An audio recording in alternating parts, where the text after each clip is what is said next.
So when we moved here, I remember the first trip up the road with Mom and Dad when they were so excited that they'd got this land.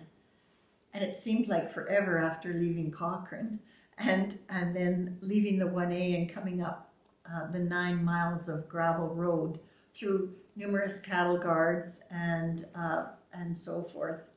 But at the same time, I was pretty thrilled with coming out to the country. We didn't have any phones here for many years. It was actually 1968 before the phones came out to this area. So it was really different, and you had the feeling that not very many people knew where you lived, and it was much more private than what we see nowadays. So I was still in high school when we moved here, and I ended up taking the school bus with Ann Wasson, the Butters, several kids down the road, Clay Ima. We picked up McGillis's and the Colemans, as we called them, the dam kids, because we had to pick them up from the ghost dam. And McKendrick's on the way back into town, I think Chapman's too. And Hamish Begg ended up being the rancher at the time who lived at the Glenfinnan, the aforementioned Glenfinnan Ranch. He owned that property for some years. And he was our school bus driver. I mentioned we didn't have phones, but we also didn't have gas, so we had the propane heat. But my mom always kept a wood stove in the kitchen because there was periods of time the power would go out for a while, and that might be with a bad storm or in the winter and so forth. So that was rather critical to have that.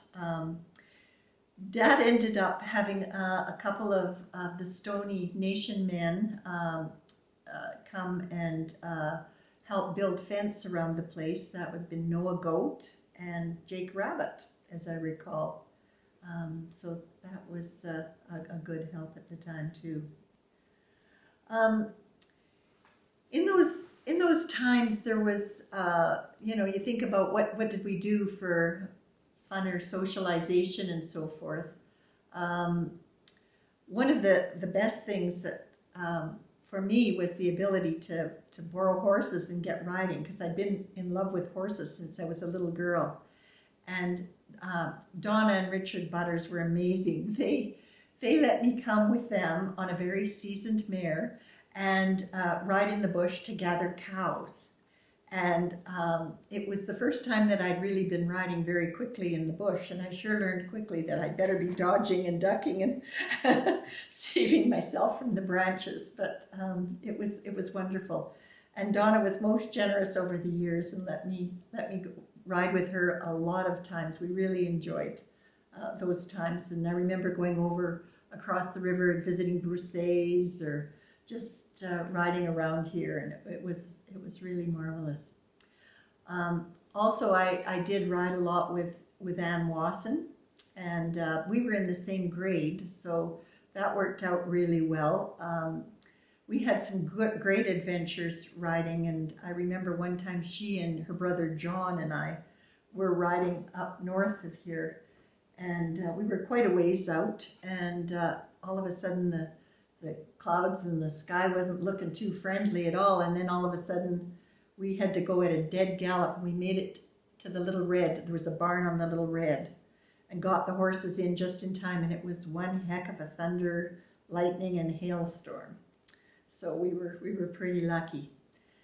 Later in the summer of '64, she and I went on a pack trip up that valley north of Butters here, and really had a good. We took a pack horse, and we ended up staying in that same barn overnight. A pack rat got into the toilet paper that we had with us, and that was interesting. And in the next day, we ended up riding out over the hills, and we ended up at the Wipers Creek campground, and then rode home. So fairly long ride that day, but it was a pretty special time. I remember meeting Donna's parents, Jean and Laurie Johnson, when they were still living up at the ranch house that they had built, I believe by Guy Gibson as well. Anyway, I remember Lori saying to me instructively to make sure once I cinched my horse up to make it go a few steps before I tried to get on so it wouldn't buck. Jean was instrumental in connecting me with my great-grandfather's horse brand, and I really appreciated that. And I think she was an amazing woman because having the Big Hill Country book, which is such a valuable asset in terms of history, she had written so many articles in there, or stories, not articles. She'd written so many stories in there, and a lot of that information would have been lost. She contacted people and had them write their stories. It was huge in terms of keeping the history of this area and the people of the area.